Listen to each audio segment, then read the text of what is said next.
ମୁଁ ପ୍ରଦୀପ ପଟ୍ଟନାୟକ ବର୍ତ୍ତମାନ ଓକିଲାତି କରୁଛି। 1981-82 ମସିହାରେ ମୁଁ ଖ୍ରାଇଷ୍ଟ କଲେଜ ଷ୍ଟୁଡେଣ୍ଟସ୍ ୟୁନିୟନର ସଭାପତି ଥିଲି। ସିଏ ଥିଲେ 1980-81 ମସିହାରେ ମାନନୀୟ ସମୀର ଦେ ମହୋଦୟ ସିଏ ସେତେବେଳେ ଥିଲେ ଖ୍ରାଇଷ୍ଟ college students ୟୁନିୟନର president.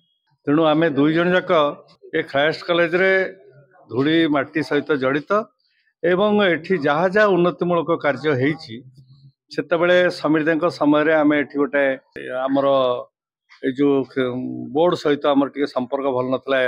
Education board ଆମର ବସେଇ ଦେଲେ, ଏନହାନ୍ସମେଣ୍ଟ କଲେ, ରିନ୍ୟୁଆଲ ଫିସ୍ ଦରମା ହାଇକ୍ କଲେ। ତେଣୁ ସେଥିପାଇଁ ଆନ୍ଦୋଳନ ହେଇଥିଲା ଏବଂ ପରବର୍ତ୍ତୀ ସମୟରେ ବସ୍ ପୋଡ଼ି ହେରିକା ହେଇଥିଲା ଏବଂ ସେମାନେ ଆମ ନାଁରେ କେସ୍ ଦେଇଥିଲେ। ଆମେ ସେତେବେଳେ ତତ୍କାଳୀନ ମୁଖ୍ୟମନ୍ତ୍ରୀ ଜାନକୀ ପଟ୍ଟନାୟକଙ୍କୁ ଯାଇ ଦେଖା କରିଥିଲୁ।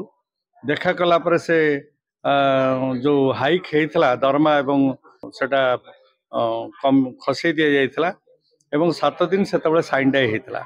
ତାପରେ ପରବର୍ତ୍ତୀ ସମୟରେ ପୁଣି ଖ୍ରାଇଷ୍ଟ କଲେଜ ଷ୍ଟୁଡେଣ୍ଟସ୍ ୟୁନିୟନ ତରଫରୁ ଆମେ କରିଥିଲେ ଗୋଟେ ନେତାଜୀ ସୁଭାଷ ବୋଷଙ୍କ ଷ୍ଟାଚ୍ୟୁ ବସେଇଥିଲେ। ଯେତେବେଳେ ନେତାଜୀ ସୁଭାଷ ବୋଷଙ୍କ ଷ୍ଟାଚ୍ୟୁ ବସିଲା ସେତେବେଳେ କୌଣସି ଦୁର୍ବୃତ୍ତ ଏକୁ ଭାଙ୍ଗିକିରି ନେଇଯାଇଥିଲେ। ତେଣୁ ସେତେବେଳେ ମଧ୍ୟ ବସ୍ ପୋଡ଼ି ହେରିକା ଆନ୍ଦୋଳନ ହେଇଥିଲା। ବହୁତ ବସ୍ ଏଇ ବାଟେ ଯିବା ଆସିବା କରୁଥିଲା। ସେତେବେଳେ ଆମେ ମାନେ ସମସ୍ତେ ଏକାଠି ହେଇକିରି ଜାନକୀ ବାବୁଙ୍କୁ ଦେଖା କରିଥିଲୁ, ତତ୍କାଳୀନ ମୁଖ୍ୟମନ୍ତ୍ରୀଙ୍କୁ ଦେଖା କରିଥିଲୁ ଏବଂ ମୁଖ୍ୟମନ୍ତ୍ରୀ କହିଲେ ଯେ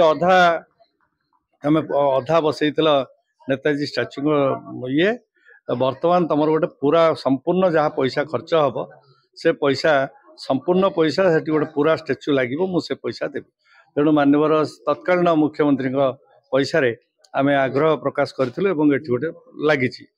3 ନମ୍ବର ହେଲା ତାଙ୍କର ପ୍ରଚେଷ୍ଟା, ସେ ଏଠି ଗୋଟେ ଖ୍ରୀଷ୍ଟ ମହାବିଦ୍ୟାଳୟ ତ ସେତେବେଳେ ଯେ ଗୋଟେ ହଠାତ୍ ରାତାରାତି କ୍ରସ୍ ଲଗେଇ ଦେଇଥିଲେ ଏବଂ ଯୋଉଠି କ୍ରସ୍ ଲଗେଇଥିଲେ ଯୋଉଥିରେ କି ସେତେବେଳେ ଆମ ନାଁରେ ଗୋଟେ ମାନେ କ୍ରସ୍ଟା ଅନ୍ୟମାନେ ସବୁ ଇଏ କରିଥିଲେ, ତାକୁ ବିରୋଧ କରିଥିଲେ ଏବଂ ସେଥିପାଇଁ ବିରୋଧ କରିବା ପରେ ସେ କ୍ରସ୍ ଏଠି ପିଲାମାନେ ମିଶିକି ସବୁ ଭାଙ୍ଗି ଦେଇଥିଲେ ଏବଂ ଆମ ନାଁରେ ତତ୍କାଳୀନ ଯେ ଥିଲେ ମିଶନ ସ୍କୁଲ ହେଡମାଷ୍ଟର ରାଜୀବ ଲୋଚନ ବିହାରୀ ଏବଂ ତାଙ୍କ ଭାଇ ଥିଲେ ସେକ୍ରେଟାରୀ ସାଇମନ ବିହାରୀ, ସେମାନେ କେସ୍ ଦେଇଥିଲେ, ନାରୀ ନିର୍ଯାତନା କେସ୍।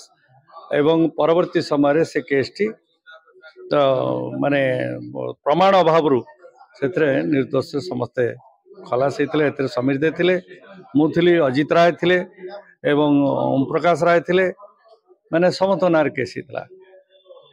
ଏବଂ ପରବର୍ତ୍ତୀ ସମୟରେ ମୋର ମନେ ଅଛି ସେତେବେଳେ ଛାତ୍ର ଆନ୍ଦୋଳନ ବହୁତ ତୀବ୍ରତର ଧରୁଥିଲା ଏବଂ ପରବର୍ତ୍ତୀ ସମୟରେ ଏଠି ଖ୍ରାଇଷ୍ଟ କଲେଜରେ ପ୍ରିନ୍ସିପାଲ ଆପଏଣ୍ଟମେଣ୍ଟ ନେଇକରି ଆମେ ଡେଲିଗେସନରେ ସମୀର ଦେ, ଅଜିତ ରାୟ, ଓମ ପ୍ରକାଶ ରାୟ ଏବଂ ତତ୍କାଳୀନ ସବୁ ବନ୍ଧୁମାନଙ୍କୁ ନେଇକରି ଏବିପି ପିଲାମାନଙ୍କୁ ନେଇକରି ଏବିପିର ଏଠି ଦଖଲ ଥିଲା ଏବଂ ଏବିପି ପିଲାମାନଙ୍କୁ ନେଇକରି ଆମେ ସେଠି ଦେଖା କରିଥିଲୁ ଏବଂ ଦେଖା କଲା ପରେ ମୁଖ୍ୟମନ୍ତ୍ରୀଙ୍କୁ ସିଏ ଗୋଟେ ପ୍ରିନ୍ସିପାଲ ମେଜର ପିକେ ଦାସ ଯିଏ ଆଜି ସ୍ୱର୍ଗବାସ କରିଛନ୍ତି, ତେଣୁ ମେଜର ପିକେ ଦାସକୁ ପ୍ରିନ୍ସିପାଲ କରି ଏଠି ପଠାଇଥିଲେ ଏବଂ ତାଙ୍କରି ସମୟରେ ଆମେ ସିଟ୍ ବଢ଼େଇଥିଲୁ। ସାଇନ୍ସର ସିଟ୍ ସେତେବେଳେ 96 ନା 92 ଥିଲା ଏବଂ ତାପରେ ବଢ଼ିକିରି ସେଟା 128 କରିଥିଲେ ଏବଂ ପରବର୍ତ୍ତୀ ସମୟରେ କମର୍ସ ୟୁନିଟ୍ ମଧ୍ୟ ଖୋଲିଥିଲା।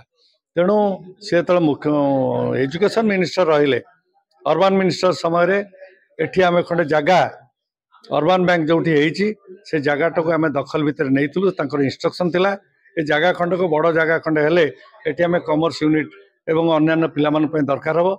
ତେଣୁ ସେତେବେଳେ ତତ୍କାଳୀନ ପ୍ରିନ୍ସିପାଲ ସୁଧାଂଶୁ ମହାପାତ୍ର, ଅସିତ ବୋଷ ଯିଏକି ଖ୍ରାଇଷ୍ଟ କଲେଜର ପ୍ରିନ୍ସିପାଲ ଥିଲେ, ସମସ୍ତଙ୍କୁ ନେଇକରି ଆମେ ସେଠି ପୋଲିସକୁ ନେଇ ଫୋର୍ସ ନେଇ ସେଠି ଯେଉଁ DI ଅଫିସ ଥିଲା ସେ ଜାଗା ଖଣ୍ଡକ ଆମେ ଦଖଲକୁ ନେଇଥିଲୁ ଏବଂ ପରବର୍ତ୍ତୀ ସମୟରେ ସେମାନେ ସେ ଜାଗା ଖଣ୍ଡକ ରେଜିଷ୍ଟ୍ରେସନ ମଧ୍ୟ ହେଇଥିଲା।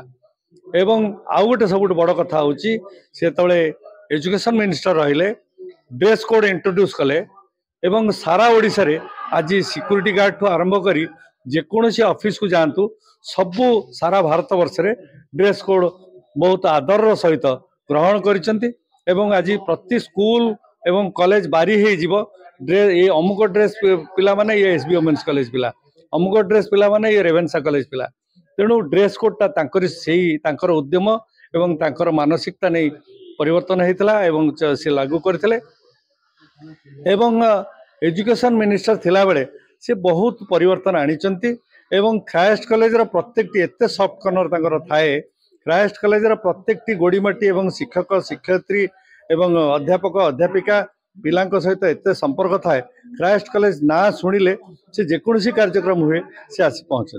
धन्यवाद।